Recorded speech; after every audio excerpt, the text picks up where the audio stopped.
He just doesn't want his players exposed to media reports that document the domination. Saban called such glowing reports about his team rat poison after the #1 Crimson Tide, 6-0, survived a game effort from Texas A&M in a 27-19 victory last week. The poison, Saban asserted, was spewed forth by media after Alabama mashed Vanderbilt, 59-0, and Ole Miss, 66-3, on consecutive Saturdays.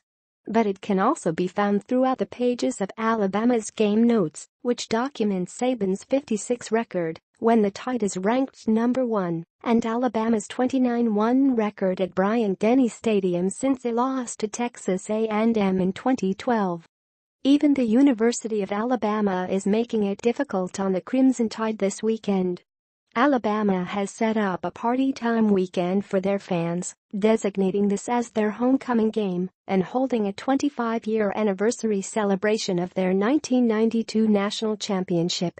It's not like the media need to go out of their way to hype this game as an apparent mismatch. The facts will do.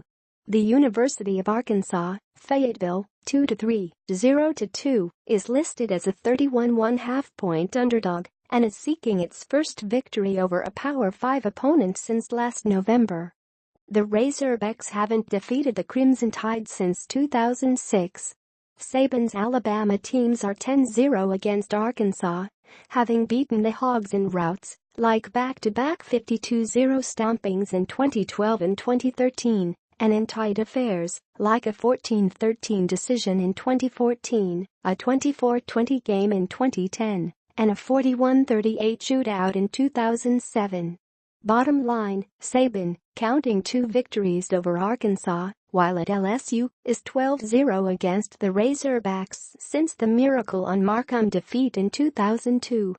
Arkansas coach Brett Bielema, 0-4 against Saban, and his team say the first step in having a chance against Alabama is believing.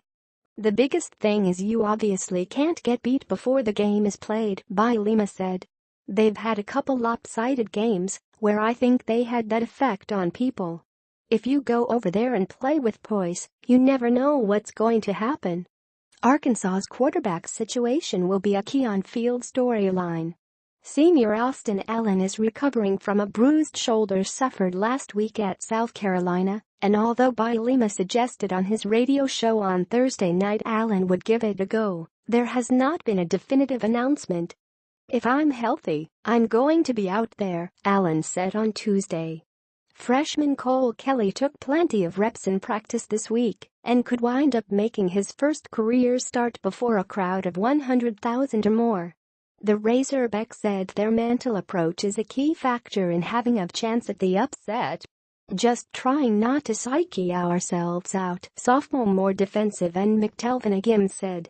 "That's where a lot of people lose the battle. We're trying to go into the game with a positive mindset and not negativity." Senior defensive tackle Bijim Jackson said he's a believer. "I know a lot of people on the outside don't believe, but I think in here we're really optimistic. We're still optimistic about what we're capable of, and that we haven't played our best on the field yet, and that our best is yet to come," Jackson said. Allen was asked if it was difficult to believe the Razorbacks could roll into Tuscaloosa and come out with a victory. "No. I mean, they're in our conference," Allen said. "Everyone came to Arkansas to play against those types of teams. We have a belief in ourselves, belief in our abilities. They're a great team, and it's 11-11.